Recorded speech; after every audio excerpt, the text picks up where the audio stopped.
Satellite navigation అనగానే ముందుగా గుర్తొచ్చేది జీపీఎస్. జీపీఎస్ అనేది ఒక పొజిషనింగ్ సిస్టమ్. ఈ పొజిషనింగ్ సిస్టమ్ శాటిలైట్స్ ఆధారంగా పనిచేస్తూ మన భూమి మీద ఏ ప్రదేశాన్నైనా ఖచ్చితంగా గుర్తించడానికి ఉపయోగపడుతుంది. సింపుల్గా చెప్పాలంటే జీపీఎస్ అనేది భూమి యొక్క కోఆర్డినేట్స్ని క్యాలిక్యులేట్ చేసి మనకి చూపిస్తుంది. జీపీఎస్ని గూగుల్ మ్యాప్స్ లాంటి అప్లికేషన్స్లో మ్యాపింగ్ సర్వీస్ని ప్రొవైడ్ చేయడానికి, ఏవియేషన్ సర్వీసెస్లో మెరుగైన సేవలు అందించడానికి, భూకంపాలు, సునామీలు లాంటివి స్టడీ చేయడానికి, ఏదైనా విపత్తు జరిగినప్పుడు సహాయ సిబ్బందికి ప్రిసైజ్ లొకేషన్ని అందించడానికి, ఇలా చెప్పుకుంటూ పోతే జీపీఎస్ 60 రకాలుగా ఉపయోగపడుతూ శాటిలైట్ నావిగేషన్ని ఒక రెవల్యూషనైజ్ చేసింది అని చెప్పాలి. సో ఫ్రెండ్స్, ఈ వీడియోలో అమెరికన్ జీపీఎస్ గురించి, అది ఎలా పనిచేస్తుంది అనే దాని గురించి తెలుసుకునే ప్రయత్నం చేద్దాం. ఈ వీడియోని 5 భాగాలుగా డివైడ్ చేశాను. అవేంటంటే GPS introduction, GPS infrastructure, GPS signals, GPS ఎలా పనిచేస్తుంది, GPS and Einstein special relativity and general relativity. GPS introduction. GPS అంటే గ్లోబల్ పొజిషనింగ్ సిస్టమ్. ఈ జీపీఎస్ని 1978లో యుఎస్ డిఫెన్స్ డిపార్ట్మెంట్ వాళ్ళ మిలిటరీ సర్వీసెస్ కోసం డెవలప్ చేసింది. ఈ జీపీఎస్ మొదట్లో ప్రపంచం మొత్తం అందుబాటులో ఉండేది కాదు, కేవలం అమెరికాలో మాత్రమే అందుబాటులో ఉండేది. ఈ జీపీఎస్ని మొదట్లో జీపీఎస్ అని పిలిచేవాళ్ళు కాదు, నావ్స్టార్ అనే పేరుతో పిలిచేవాళ్ళు. 1980 వరకు ఈ నావ్స్టార్ని యుఎస్ డిఫెన్స్ డిపార్ట్మెంట్ మాత్రమే ఉపయోగించుకునేది. తరువాత ఈ నావ్స్టార్ని యుఎస్లో జనరల్ పబ్లిక్కి కూడా అందుబాటులోకి తెచ్చారు. ఆ తరువాత ఈ నావ్స్టార్ని ఫుల్లీ ఫంక్షనల్ సిస్టమ్గా డెవలప్ చేశారు. అంటే అమెరికాని మాత్రమే కాకుండా ప్రపంచం మొత్తాన్ని కవర్ చేయగలిగే నావిగేషన్ సిస్టమ్గా డెవలప్ చేశారు. ఎప్పుడైతే ఈ నావ్స్టార్ ఫుల్లీ ఫంక్షనల్ సిస్టమ్గా డెవలప్ అయిందో అప్పుడు నావ్స్టార్ అనే పేరుని తీసేసి జీపీఎస్ అనే పేరు పెట్టారు. శాటిలైట్ నావిగేషన్ని సొంతంగా డెవలప్ చేసుకోలేని దేశాలు యుఎస్ దగ్గర నుంచి ఈ జీపీఎస్ని తీసుకుని వాళ్ళ మిలిటరీ సర్వీసెస్లో ఉపయోగించుకుంటాయి. అయితే యుఎస్కి వాళ్ళ జీపీఎస్ యాక్సెస్ని వేరే దేశాలకు ఇచ్చేటప్పుడు ఏ టైంలోనైనా, ఎటువంటి సిచ్యువేషన్లోనైనా ఆ యాక్సెస్ని తిరిగి వెనక్కి తీసుకునే అధికారం ఉంటుంది. 1999లో ఇండియా పాకిస్తాన్ మధ్య కార్గిల్ యుద్ధం జరుగుతున్నప్పుడు యుఎస్ పాకిస్తాన్ని సపోర్ట్ చేస్తూ తన జీపీఎస్ యాక్సెస్ని ఇండియన్ మిలిటరీకి ఆపేసింది. అఫ్కోర్స్ ఇప్పుడు మన ఇండియాకి సొంత నావిగేషన్ సిస్టమ్ ఉందనుకోండి, అది వేరే విషయం. సో ఇక్కడ పాయింట్ ఏంటంటే యుఎస్కి ఏ టైంలోనైనా, ఎటువంటి సిచ్యువేషన్లోనైనా తన జీపీఎస్ యాక్సెస్ని తిరిగి వెనక్కి తీసుకునే అధికారం ఉంటుంది. GPS infrastructure. జీపీఎస్ ఇన్ఫ్రాస్ట్రక్చర్ని 3 భాగాలుగా డివైడ్ చేశారు. అవేంటంటే space segment, control segment and user segment. ముందుగా నెంబర్ 1 స్పేస్ సెగ్మెంట్. ఆర్బిట్లో ఉన్న జీపీఎస్ శాటిలైట్స్ని స్పేస్ సెగ్మెంట్ అంటారు. ఆగస్టు 22, 2019 నాటికి ఆర్బిట్లో మొత్తం 33 శాటిలైట్స్ ఉన్నాయి. అంటే గ్లోబల్గా నావిగేషన్ని ప్రొవైడ్ చేయాలంటే ఆర్బిట్లో 24 శాటిలైట్స్ ఉంటే సరిపోతుంది. సో మిగతా 9 శాటిలైట్స్ని బ్యాకప్గా ఉంచారు.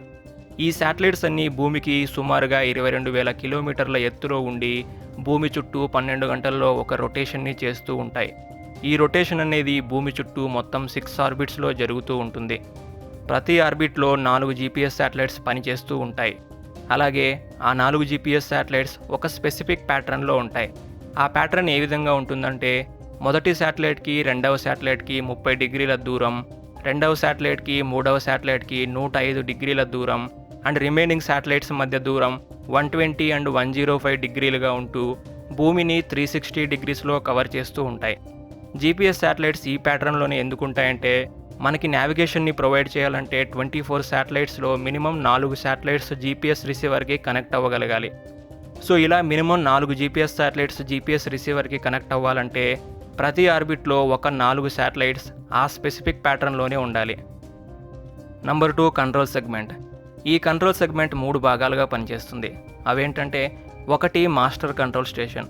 ఇదేం చేస్తుందంటే జీపీఎస్ శాటిలైట్స్ ఆర్బిట్లో పొజిషన్ని మిస్ అవ్వకుండా, ఆ శాటిలైట్ హెల్త్ పాడవకుండా శాటిలైట్లో ఉన్న అటామిక్ క్లాక్లో టైం వేరియేషన్స్ని అప్డేట్ చేస్తూ ఉంటుంది. రెండోది మానిటరింగ్ స్టేషన్. ఇక ఇదేం చేస్తుందంటే శాటిలైట్ సిగ్నల్స్ని ట్రాక్ చేసి ఆ డేటాని మాస్టర్ కంట్రోల్ స్టేషన్కి పంపిస్తుంది. మూడోది ground antenna. Master control station నుంచి ఆర్బిట్లో ఉన్న జీపీఎస్ శాటిలైట్స్ని కమాండ్ చేయాలంటే వాటిని యాక్సెస్ చేయడానికి ఒక కమ్యూనికేషన్ ఛానల్ కావాలి. సో ఈ గ్రౌండ్ యాంటెన్నా ఆ కమ్యూనికేషన్ ఛానల్గా పనిచేస్తుంది. Number 3 user segment. జీపీఎస్ను ఉపయోగించుకోవాలంటే మన దగ్గర యూజర్ సెగ్మెంట్ ఉండాలి.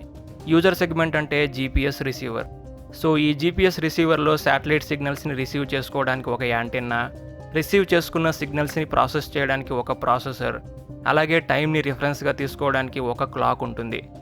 జీపీఎస్ రిసీవర్ మ్యానుఫ్యాక్చరింగ్ కంపెనీలు ఈ జీపీఎస్ రిసీవర్ని మోడర్నైజ్ చేసి దాన్ని కాంపాక్ట్ సైజులో తయారు చేయడం వల్ల ఇప్పుడు మన మొబైల్ డివైస్లో కూడా ఈ జీపీఎస్ని ఉపయోగించుకోగలుగుతున్నాం.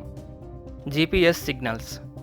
జీపీఎస్ శాటిలైట్స్ అర్త్ కోఆర్డినేట్స్ని క్యాలిక్యులేట్ చేసి ఆ ఇన్ఫర్మేషన్ని సిగ్నల్స్ రూపంలో జీపీఎస్ రిసీవర్కి పంపిస్తాయి. జీపీఎస్ శాటిలైట్స్ ప్రధానంగా 2 టైప్స్ ఆఫ్ సిగ్నల్స్ని జనరేట్ చేస్తాయి. అలాగే ఆ సిగ్నల్స్ 2 ఫ్రీక్వెన్సీస్లో జీపీఎస్ రిసీవర్కి అందుబాటులో ఉంటాయి. ఆ 2 ఫ్రీక్వెన్సీస్ ఏంటంటే, ఒకటి L1 బ్యాండ్ ఫ్రీక్వెన్సీ, రెండోది L2 band frequency. L1 band ఫ్రీక్వెన్సీలో 3 రకాల డేటా ఉంటుంది. ఆ 3 రకాల డేటా ఏంటంటే course acquisition code, precision code and navigation message. ముందుగా నంబర్ 1 కోర్స్ అక్విజిషన్ కోడ్. కోర్స్ అక్విజిషన్ కోడ్లో సూడో ర్యాండమ్ నాయిస్ అనేది ఉంటుంది. ఈ సూడో ర్యాండమ్ నాయిస్ని ప్రతి శాటిలైట్ ఎవ్రీ మిల్లీ సెకండ్కి ఒకసారి కంటిన్యూస్గా జనరేట్ చేస్తూ ఉంటాయి. ఒక సెకండ్లో 1000 మిల్లీ సెకండ్స్ ఉంటాయి. అంటే ఒక జీపీఎస్ శాటిలైట్ ఒక సెకండ్కి 1000 టైమ్స్ ఈ సూడో ర్యాండమ్ నాయిస్ని జనరేట్ చేస్తుందన్నమాట. సో ఇక్కడ పాయింట్ ఏంటంటే, ఒక మిల్లీ సెకండ్లో జనరేట్ చేయబడ్డ సూడో ర్యాండమ్ నాయిస్లో 299.8 కిలోమీటర్స్ అర్త్ సర్ఫేస్ కోఆర్డినేట్స్ ఉంటాయి. అంటే శాటిలైట్ నావిగేషన్ విషయంలో క్లాక్ అనేది ఎంత ఇంపార్టెంటో ఈ పాటికే మీకు అర్థమై ఉంటుంది. అందుకే శాటిలైట్ నావిగేషన్ విషయంలో క్లాక్ ప్రెసిజన్ ప్రాపర్గా ఉండడానికి ప్రతి జీపీఎస్ శాటిలైట్లో అటామిక్ క్లాక్ ఉంటుంది. Number 2 precision code. ప్రెసిజన్ కోడ్ని అర్త్ సర్ఫేస్ మీద ఎగ్జాక్ట్ లొకేషన్ని ఐడెంటిఫై చేయడానికి ఉపయోగిస్తారు. ఆ లొకేషన్ ఎంత ఖచ్చితంగా ఉంటుందంటే అర్త్ సర్ఫేస్ మీద కేవలం 3 అడుగుల తేడాతో పొజిషన్ని ఐడెంటిఫై చేయొచ్చు. అయితే ఈ ప్రెసిజన్ కోడ్ యొక్క యాక్సెస్ని మిలిటరీ సర్వీసెస్కి మాత్రమే ఇస్తారు. అలాగే పెయిడ్ సర్వీస్ ద్వారా జనరల్ పబ్లిక్కి కూడా ఈ ప్రెసిజన్ కోడ్ యొక్క యాక్సెస్ని ప్రొవైడ్ చేస్తారు. Number 3 navigation message. ఈ నావిగేషన్ మెసేజ్లో సిగ్నల్ని పంపిన ప్రిసైజ్ టైమ్ అండ్ డేట్, ఇంకా ఎఫిమరిస్ డేటా అండ్ ఆల్మనాక్ డేటా ఉంటుంది. ఎఫిమరిస్ డేటా అంటే సిగ్నల్ని పంపిన జీపీఎస్ శాటిలైట్ ఏ ఆర్బిట్లో ఏ పొజిషన్లో ఉందో తెలిపే డేటా.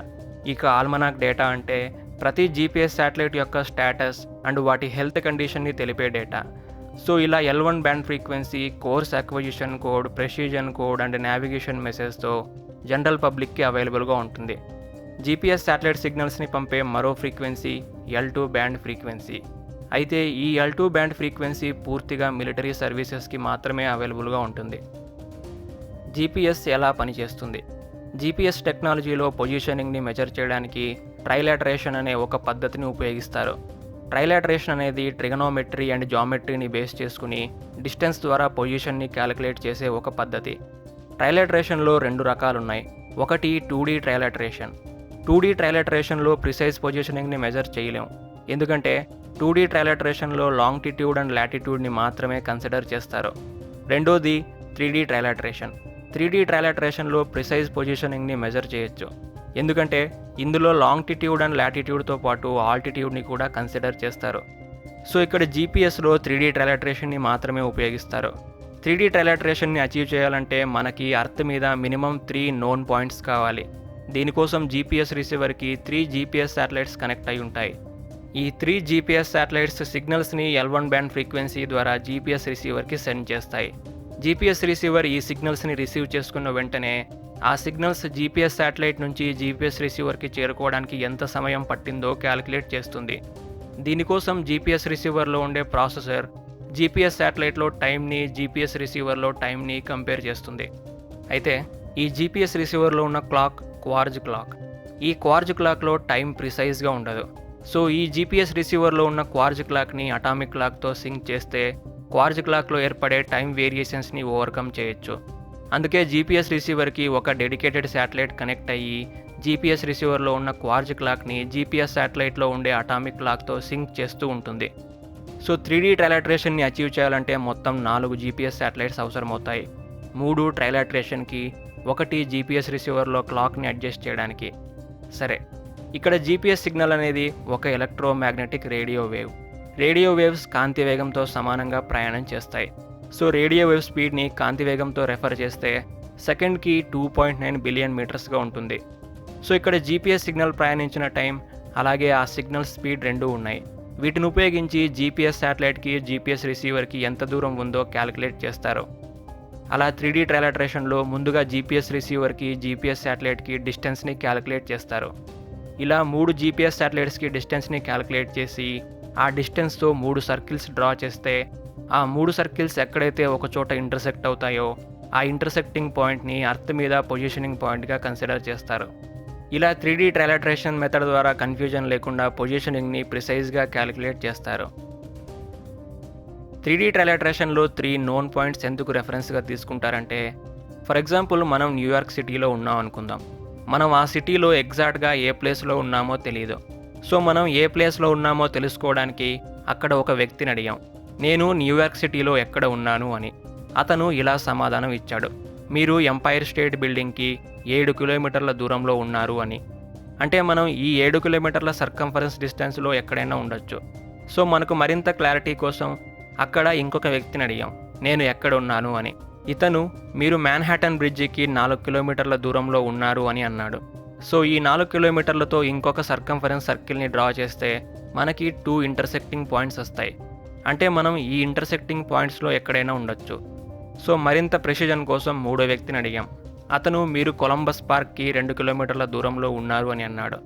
ఈ 2 కిలోమీటర్ల దూరంతో ఇంకొక సర్కంఫరెన్స్ సర్కిల్ని డ్రా చేస్తే మనకి 3 సర్కిల్స్ కలిసి ఒక చోట ఇంటర్సెక్ట్ అయ్యే పాయింట్ వస్తుంది. సో ఈ 3 సర్కిల్స్ ఎక్కడైతే ఇంటర్సెక్ట్ అవుతాయో అదే మన ప్రిసైజ్ లొకేషన్. సో ఇలా 3 నోన్ పాయింట్స్తో ప్రిసైజ్ లొకేషన్ని 3D ట్రైలాటరేషన్ ద్వారా క్యాలిక్యులేట్ చేస్తారు. దీనికోసమే మినిమం 3 శాటిలైట్స్ని రెఫరెన్స్గా తీసుకుంటారు. పొజిషనింగ్ని ఐడెంటిఫై చేయడానికి 3 శాటిలైట్స్ కావాలి అనేది మినిమం రిక్వైర్డ్ నంబర్ మాత్రమే. ఇంకా feet by feet, inch by inch precise లొకేషన్ని ఐడెంటిఫై చేయడానికి 3 కంటే ఎక్కువ శాటిలైట్స్ని కూడా కన్సిడర్ చేయొచ్చు. GPS and Einstein special relativity and general relativity. GPS శాటిలైట్స్లో ఉన్న అటామిక్ క్లాక్ ఐన్స్టైన్ స్పెషల్ రిలేటివిటీకి, జనరల్ రిలేటివిటీకి ఇన్ఫ్లుయెన్స్ అవుతుంది. స్పెషల్ రిలేటివిటీ అంటే సింపుల్గా స్పీడ్ టైంని మ్యానిపులేట్ చేస్తుంది అని చెప్పొచ్చు. ఎలా అంటే జీపీఎస్ శాటిలైట్స్ అర్త్ కంటే 10 రెట్ల ఎక్కువ స్పీడ్తో ఆర్బిట్లో రొటేట్ అవుతూ ఉంటాయి. సో జీపీఎస్ శాటిలైట్లో ఉన్న అటామిక్ క్లాక్ అర్త్ మీద ఉన్న అటామిక్ క్లాక్ కంటే 10 రెట్ల ఎక్కువ స్పీడ్తో రొటేట్ అవుతూ ఉంటుంది. సో స్పీడ్లో టైం స్లోగా ఉంటుంది కాబట్టి జీపీఎస్ శాటిలైట్లో ఉన్న అటామిక్ క్లాక్ అర్త్ మీద ఉన్న అటామిక్ క్లాక్ కంటే 7 మైక్రో సెకండ్స్ స్లోగా రన్ అవుతుంది. ఇక జనరల్ రిలేటివిటీ అంటే సింపుల్గా గ్రావిటీ టైంని మ్యానిపులేట్ చేస్తుంది అని చెప్పొచ్చు. అదెలా అంటే జీపీఎస్ శాటిలైట్ భూమికి 22,000 కిలోమీటర్ల ఎత్తులో భూమి చుట్టూ ఆర్బిట్ చేస్తూ ఉంటాయి.